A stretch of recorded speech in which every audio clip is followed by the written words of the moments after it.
Hello everybody, welcome back to Crafting with Slavie, where we make cards and other paper crafts. In today's card video, we're going to be making this wonderful supernatural themed card, which is my Lawn Fawnatics Challenge 97 submission. It's a challenge where you are to create a card inspired by a book, movie, or song, or in my case, a TV show. And I am including me stamping the images, so I remind myself to talk about what I used. I used Strathmore Bristol Smooth Cardstock with the Lawn Fawn Jet Black ink, which is my new favorite combination. I like the ink because it doesn't bleed when I'm coloring with my Copics, and it gives me a nice crisp image every time, which is awesome. And then I went ahead and I blended the background. I am using faded jeans, chipped sapphire, and then black soot just around the edges to darken it up and make it a night sky.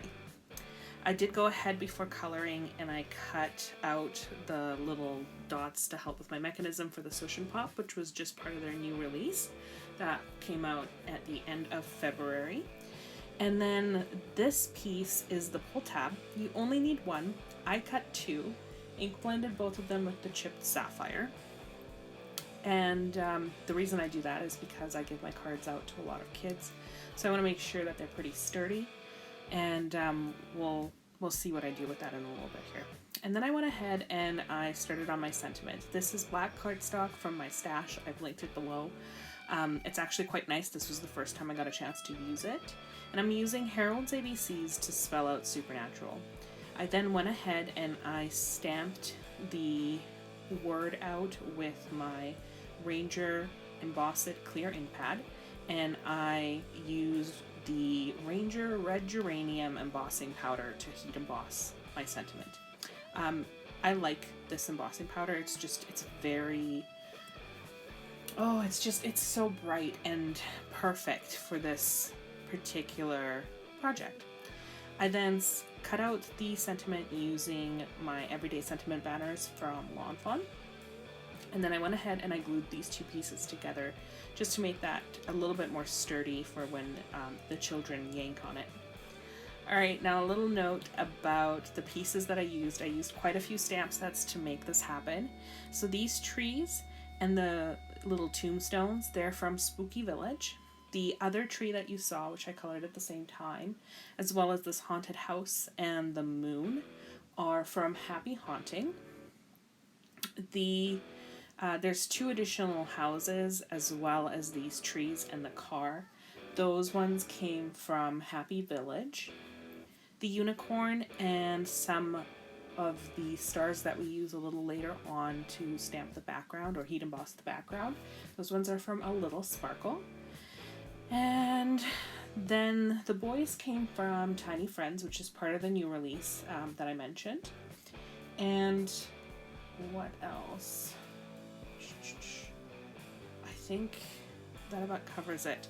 I was going to originally color Bobby as well, but he didn't quite fit what was going on in the cards, so I did end up leaving him out. And then I also used two of the ghosts from Happy Haunting, and I ended up using the smaller one just because it fit behind the house, and you'll see that in a little bit. Now, a little note on the cat. I didn't realize at the time that I was making the card, it just seemed appropriate for me to include a black cat, but there is a really funny scene in the show where Dean encounters this black cat in an episode called Yellow Fever, and he loses his mind, just screams like a girl. It's absolutely hilarious, and somebody reminded me of that when I shared the card on Facebook, so thank you to whoever did that. It just made me love my card even more.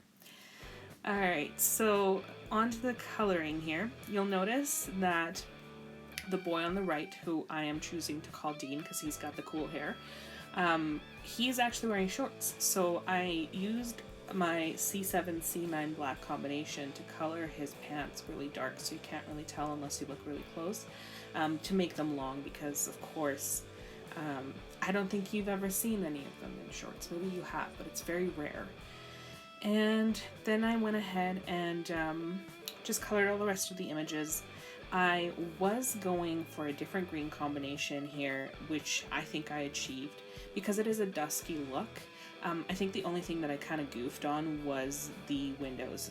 I added blue and it should have been yellow because it's dark outside, the moon's out, but really it ended up working out okay. You can't really tell. And of course I can't add it after the fact because it'll turn green, and that's just weird. Although, in a haunted house, maybe not so weird. Okay, now this is the moon. You'll notice that I am just absolutely giving her because Y00 and Y02 don't like to blend really well together. So don't be afraid to give it some elbow grease to get it going. And then I decided for the unicorn and the fairies that I was just going to kind of keep it simple. And I colored the unicorn with my C00C1 combo to create a white unicorn with his mane and his tail being this like pinky purple color. And I just used the lightest that I have for both. The fairies, I used the same colors on them to kind of make them match, and because I didn't want to have to take out any more Copics, because that gets really annoying, I'm sure for you guys as well, when you see a creator who's creating this beautiful picture with all 356 Copic colors. It's a little overwhelming, so I try to keep it down to a minimum. And then we just went on our merry way of coloring here, and I did show here that I actually used, I think it was R11, to do the cheeks of the boys. And after that is when I went over the skin tone with the E00 and E000, which I probably could have gone a little bit darker, but it ended up working out okay, so it's fine. Then N2 and 3 is my favorite color combination for tombstones. I just think it's super fitting. It's just the right tone, if that makes sense. Now for the haunted house, I struggled with what color to make it, because when you watch a show or a movie, haunted houses are normally just like dark and gray and nothing really much else than that. And then of course on the flip side, I struggled not making it purple and orange for Halloween. So I went with this green, which I think ended up working out really well because it is really dark, and it just kind of blends into the aesthetic of the card, which I was quite happy with. And of course, some red accents, because you can't really do without.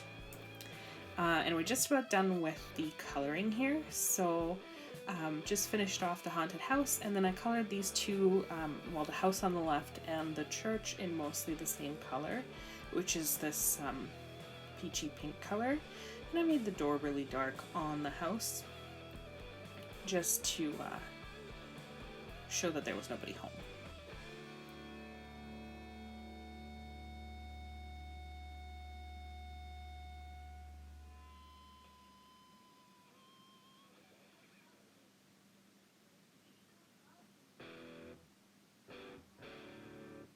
Alright, so here's where I mentioned that I used the stars from A Little Sparkle. What I did is I prepared my background by using my anti-static powder tool all over, making sure that I got it all over the place so that I didn't have any of the embossing powder getting stuck. And I arranged these just on a stamping block, kind of farther apart so that I could do this. And just kind of spread it out, rotate the block, and plop them wherever. It is much faster than using the Misty in this case. And the stamp set was just really great in that it didn't get stuck. And I actually saw, oh, it was Kelly from Lawn Fawn. She gave a really great tip about how to make sure that when you're stamping with a block, to let the ink transfer from your block to your project, and just to give it a couple seconds. So that's what I did, and I actually was really happy with the results. So okay, now to the Swish and Pop assembly. So I took the play pieces and I attached it all with the brads, and you'll notice that it's on the very far right. I then went ahead and I cut out another panel that I had cut from the large stitched rectangle stackables, and that's what the original panel was, as well as the largest one of those. And I used the Stitch Hillside borders to cut these two pieces out, because I wanted to make sure that I had enough room for the Swish and Pop mechanism, which is really important. You have to have it up off the bottom of the card a specific amount in order for the mechanism to work properly. And then I also wanted to see where I needed to have the house, which determined how tall these hills needed to be for it to make sense. So once I did that, I went ahead and I ink blended them there that you saw with peeled paint and forest moss. I also did the same thing later on, but I included it there to the little pull tab indicator, I guess you could say. And then I kind of fiddled around with where I actually had the mechanism. So I did end up moving it over to the second door, which is what I did move it to all of them, not the door, the hole. But I ended up on the second one from the right. That one was the one that worked the best. And then to attach my ghost, I actually used some repositionable adhesive here to put my front elements together that impacted where that ghost was. And I went ahead and temporarily attached them together so that I could work on putting the stoppers in as well as placing my ghost. So that first stopper is to make sure that this ghost doesn't go any farther than that. And then the second one is to make sure it doesn't go any farther to the left than where I had it, so it doesn't go off the card. And then I used a piece of Post-it tape to secure the pull tab while I cut out the little opening on the front of the card. And I also, actually before we get into that, I then peeled off the temporary adhesive and I used my liquid glue to adhere it the rest of the way. Once I had that done, I did cut off the excess of the pull tab because there's quite a bit of it, and I wanted to make sure that I had it perfect. So you want to do this before you take your temporary adhesive off of the pull tab. And from there, I started putting adhesive around the mechanism. So the really important part here is that you don't want to obstruct the acetate that you've got going on there. So you don't want to put anything in its path, and you also don't want to put anything directly around that pull tab because it needs room to move.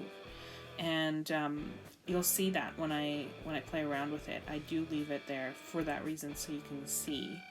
Then from there, I started adhering my pieces. So I took off the ghost, which I had adhered to the acetate with temporary adhesive, and then I adhered it with regular adhesive, and while it was still wet, so I had the opportunity to move it if necessary, is when I checked to make sure that everything fit. From here, I took some of the green markers that I had out, and I will show them to you right here, to color in that background piece there in the house, because that piece really bugs me.